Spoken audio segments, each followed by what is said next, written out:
ইব্রাহিম আলাইহিস সালাম যখন দাওয়াত দিতে শুরু করলেন, তখন ওনার দাওয়াত দেওয়ার কারণে মাত্র 2 জন মানুষ ঈমান এনেছিল।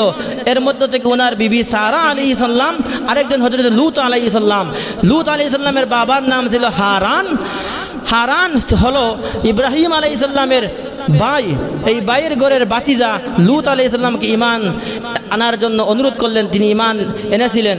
আর আরেকজনের নাম ছিল হারুন। মুসা আলাইহিস সালামের ভাইয়ের নাম হারুন, আর ইব্রাহিম আলাইহিস সালামের ভাইয়ের নাম হারান। হারানের ঘরে লূত আলাইহিস সালাম জন্ম নিয়েছিলেন। লূত আলাইহিস সালামকে যখন দাওয়াত দিলেন, তখন তিনি ঈমান আনলেন, ঈমান কবুল করলেন। এক পর্যায়ে হযরতে ইব্রাহিম আলাইহিস সালাম ওই জায়গা থেকে ওনার বাতিজা লূত এবং ওনার স্ত্রী সারাকে নিয়ে শাম দেশে যাওয়ার জন্য সেখানে বসবাস করার রওনা দিলেন। যাওয়ার পথে মিশর দেশ পাওয়া গেল। ওই মিশর দেশের মধ্যে একজন জালিম বাদশা ছিল, যার নাম হলো সিনান ইবনে ইলওয়ান। সিনান ইবনে ইলওয়ান জালিম বাদশা। যখন সে খবর পেল ওই প্রান্ত দিয়ে কিছু মানুষ মুসাফির চলে যাচ্ছে, এর মধ্যে একজন মহিলা খুবই সুন্দর, সংবাদ পাওয়ার মাত্রই খবর দেওয়া হলো তাদেরকে ডেকে নিয়ে আসো। ইব্রাহিম আলাইহিস সালাম আগ থেকে জানেন এই জালিম বাদশা সুন্দরী নারীদেরকে দর্শন করে। তখন ওনার বিবি সারাকে বললেন, ও সারা, এখন বাঁচার কোনো উপায় নেই, এখন একটা উপায় আছে। ওই বাদশা কিন্তু ভাইয়ের সাথে বোন হলে কিন্তু দর্শন করে না। এখন যেহেতু তুমি আমার বিবি, কিন্তু ওই সময় বিবি পরিচয় না দিয়ে তুমি পরিচয় দিবে, আর তুমি আমার ভাই, আর আমি তোমার ভাই, আর তুমি আমার বোন। এই পরিচয় যখন উপস্থিত হলেন, কিন্তু জালিম বাদশা না মেনে দর্শন করার জন্য অগ্রসর হলো। লম্বা কাহিনী। এইভাবে ইব্রাহিম আলাইহিস সালামকে পাঠিয়ে দিলেন। ইব্রাহিম আলাইহিস সালাম এই বিপদ সংকট অবস্থায় ইব্রাহিম আলাইহিস সালাম নামাজের মধ্যে দাঁড়িয়ে গেলেন। মনে রাখবেন, প্রতিজন নবীর একটা আমল হলো সুন্নতি আমল। যখনই বিপদের সম্মুখীন হন, তখনই তারা নামাজের মধ্যে দাঁড়িয়ে যান। আমাদের নবী হযরত মুহাম্মদ সাল্লাল্লাহু আলাইহি সাল্লাম যখন বিপদের সম্মুখীন হতেন, এইভাবে নামাজের মধ্যে দাঁড়িয়ে যেতেন। ঠিক তেমনিভাবে ইব্রাহিম আলাইহিস সালাম নামাজের মধ্যে দাঁড়িয়ে গেলেন। ইব্রাহিম আলাইহিস সালামের দোয়া আল্লাহ তাআলা কবুল করলেন। যদিও আল্লাহ তাআলা সারাকে রক্ষা করবেন ওই জালিম বাদশা থেকে, তবু আল্লাহ তাআলা ইব্রাহিম আলাইহিস সালামের দোয়াকে কবুল করে ওই জায়গা থেকে ওই বাদশার রুম পর্যন্ত মধ্যখানে সব পর্দাকে সরিয়ে দিলেন, সরাসরি দেখার ব্যবস্থা করে দিলেন কুদরতিভাবে। যাই হোক, জালিম বাদশা সারাকে দর্শন করার জন্য অগ্রসর হয়। সারা তার প্রতি বদদুয়া করে দেয়। আল্লাহর গজবে ওই বাদশা মাটির নিচে তার হাত পা চলে যায়। এইভাবে আবার ওই বাদশা সারার কাছে আবেদন করে, ও সারা, তুমি আমাকে মাফ করে দাও, আর আমি গুনাহ করব না। এইভাবে সারা মাফ করে দিলেন। তারা কুতি মিনতির পরে আবারও ওই বাদশা দর্শন করার জন্য খারাপ কাজের জন্য অগ্রসর হলো। আবারও সারার বদদুয়ায় আল্লাহর গজবে ওই বাদশার হাত পা মাটির নিচে চলে গেল। আবারও মাফ চাইল।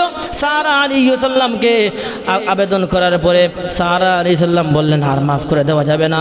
বাদশা বলল, শেষবারের মতো মাফ করে দাও, আর আমি এই ক্ষমতা থাকলেও আর আমি জিনা করব না। শেষবারের মতো মাফ করে দিলেন সারা আলাইহিস সালামের মাফ করে দেওয়ার পরে ওই বাদশা এত ভালো একজন মহিলা, যার প্রতি জিনার জন্য দর্শনের জন্য অগ্রসর হলে নাকি আল্লাহর গজব চলে আসে, মাটির নিচে পতিত হতে হয়, নিশ্চয় সেটা খুদা বিরু আল্লাহওয়ালা পরহেজগার নারী। ওই নারীর প্রতি ইব্রাহিম আলাইহিস সালামের স্ত্রী সারার প্রতি খুশি হয়ে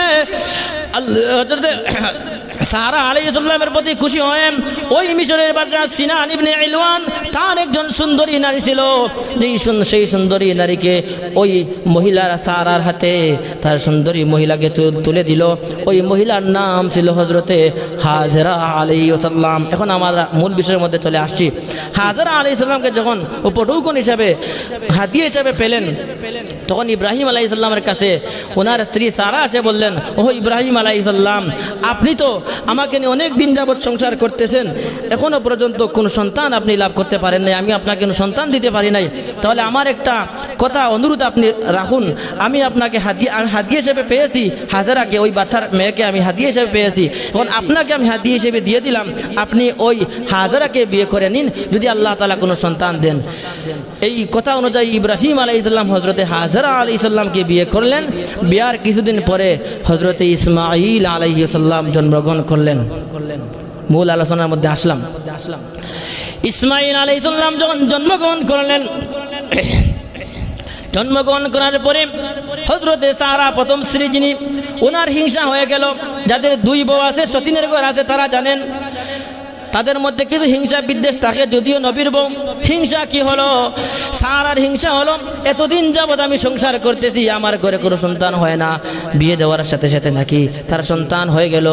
সারা আলাইহিস সালাম তিনি জিদ করলেন, তিনি প্রতিজ্ঞা করলেন, ও হাজেরা, তুমি সন্তান কিভাবে তুমি পেলে?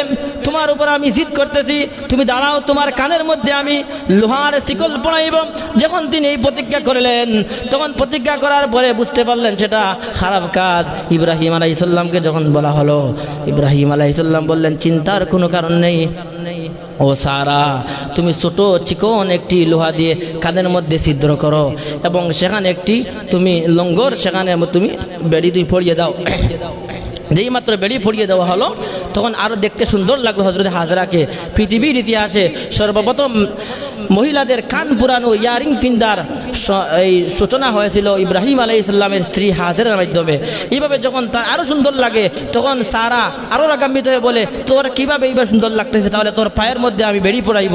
যখন এই প্রতিজ্ঞা করলেন, এই সমাধানের জন্য ইব্রাহিম আলাইহিস সালাম বললেন, তার পায়ের মধ্যে চিকন করে একটি বেড়ি পড়িয়ে দাও। যখন সেটা দেওয়া হলো, তখন পা থেকে চুনচুন শব্দ আসে। এই শব্দ দ্বারা তার আরও ভালো লাগতেছে। পৃথিবীর ইতিহাসে নুপুর পড়ার ইতিহাস ওখান থেকে শুরু হয়েছিল। যাই হোক, ইব্রাহিম আলাইহিস সালাম যখন হাজরার ঘর থেকে ইসমাইল আলাইহিস সালামকে ফেলেন, তখন আল্লাহ তাআলা, আমার তিলাওয়াতকৃত আয়াত, আল্লাহ তাআলা কিছুদিন পরে আল্লাহ তাআলা বললেন, ও ইব্রাহিম আলাইহিস সালাম, তুমি তোমার সন্তান এবং বিবি হাজরাকে তুমি জঙ্গলের মধ্যে তুমি নির্বাসন দিয়ে এসো। ওই জঙ্গলটা ছিল বাক্কা নামক শহর। ইন্না আউওয়ালা বাইতিন উযিআ লিন-নাসি লাল্লাযী বিবাক্কাতা মুবারাকান ওয়া হুদাল লিল আলামিন। আমার তিলাওয়াতকৃত আয়াত। ওই বাক্কা নামক শহরের মধ্যে তিনি নির্বাসন দিয়ে আসলেন। আসার সময় তিনি হাজরার হাতে কিছু সামান্য রুটি এবং খেজুর, কিছু সামান্য পানি দিয়ে এসেছিলেন। আসার সময় হযরতে হাজরা বললেন, ও আল্লাহর নবী ইব্রাহিম আলাইহিস সালাম, আপনি যে আমাদেরকে এখানে রেখে যাচ্ছেন সামান্য কিছু খাবার, যখন এইগুলা শেষ হয়ে যাবে তখন আমরা কি খাবো? ইব্রাহিম আলাইহিস সালাম কোনো জবাব দিলেন না।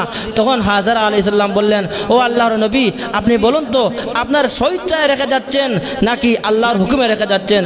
ইব্রাহিম আলাইহিস সালাম হাতের শাহাদাত আঙ্গুল উপরের দিকে দেখাইলেন, ইশারা করলেন, পিছনের দিকে তাকাইলেন না। এই জন্য যদি শিশু সন্তানের প্রতি মায়া মহব্বত লেগে যায়, স্ত্রী এত সুন্দর মহিলার প্রতি যদি মায়া মহব্বত লেগে যায়, এই জন্য হাত দ্বারা ইশারা করলেন উপরের দিকে। হযরতে হাজরা আলাইহিস সালাম বুঝতে পারলেন আল্লাহর হুকুমে হয়েছে।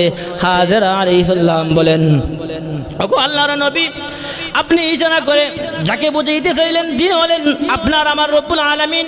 তিনি যদি অর্ডার করে থাকেন তাহলে শুনে রাখুন, আল্লাহর হুকুমে যদি হয়, তাহলে যেই আল্লাহ এত বয়সে আপনার ঘরে আমি হাজরার ঘরে ইসমাইলকে দান করলেন, তিনি আমাদেরকে এই মরুভূমির মধ্যেও খাবার দিয়ে দিবেন।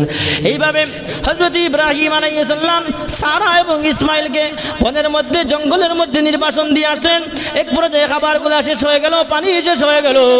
হযরত হাজরা আলাইহিস সালাম, সাফা ইন্নাস সাফা ওয়াল মারওয়াতা মিন শাআইরিল্লাহ, হযরত হাজরা আলাইহিস সালাম একবার সাফা পাহাড়ে একবার মারওয়া পাহাড়ের মধ্যে দৌড়াইতে শুরু করেন। এইভাবে 60টি চক্কর দিলেন।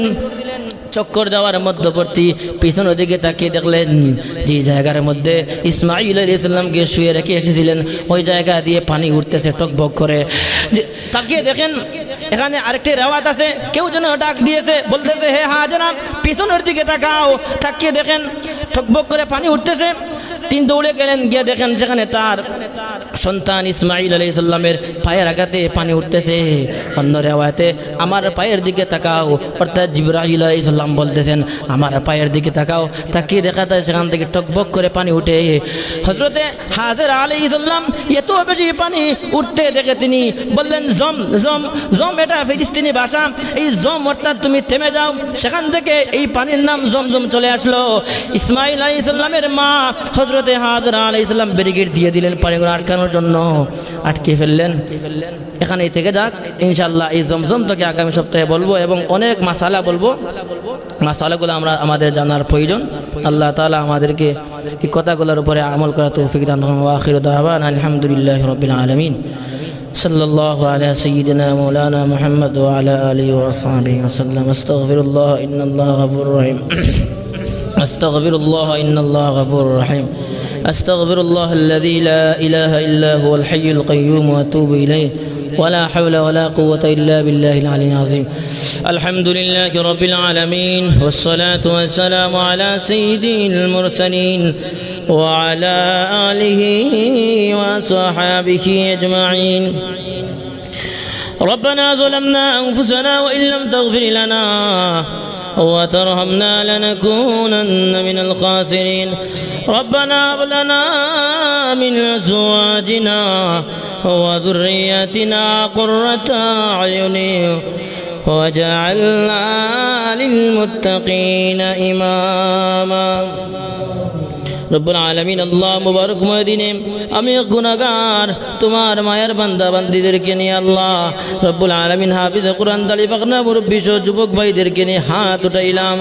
আল্লাহ রব্বুল আলামিন তোমার যে মায়ার বান্দার হাত তোমার কাছে পছন্দ হয় আল্লাহ, ও হাতের খাতিরে আল্লাহ আমরা দোয়ারে তুমি কবুল আর মঞ্জুর ফরমাও। রব্বুল আলামিন আল্লাহ আমরা গুনাহগার ওগুলোর মাফ ফরমাও। আল্লাহ জিন্দগির সমস্ত গুনাহর উপরে শর্মিন্দা হইলাম, আত্মসমর্পণ করলাম। আল্লাহ তওবা করলাম, আর গুনাহ করতাম না। আল্লাহ শুক্রবারের খাতিরে মুবারক সময়ের খাতিরে তুমি আমরা মাফ ফরমাও। আল্লাহ আমরা কবরবাসী মা বাবারে মাফ ফরমাও। রব্বুল আলামিন আমরা কেউর মা বাবা 1 বছর আগে 2 বছর আগে 10-20 বছর আগে মারা গেছেন। আল্লাহ রব্বুল আলামিন আমরা মা বাবার লোকে সুপারিশ করলাম, তারা মাফ ফরমাও। রব্বুল আলামিন আল্লাহ নিকটবর্তী ঈদ আইছে মৌলা, ঈদ বলকে মা বাবা অনেক বাচ্চা কাচ্চারে উপহার দিতা। রব্বুল আলামিন এখন আমরা যারা মা বাবা নাই আল্লাহ তারা লোকে সুপারিশ করলাম। আল্লাহ খবর জগত তারা জান্নাতি লেবাস দাও, জান্নাতি খাবার দান করো। আল্লাহ তারা রুহ আমরা খুশি রাজি করিয়ে দেও।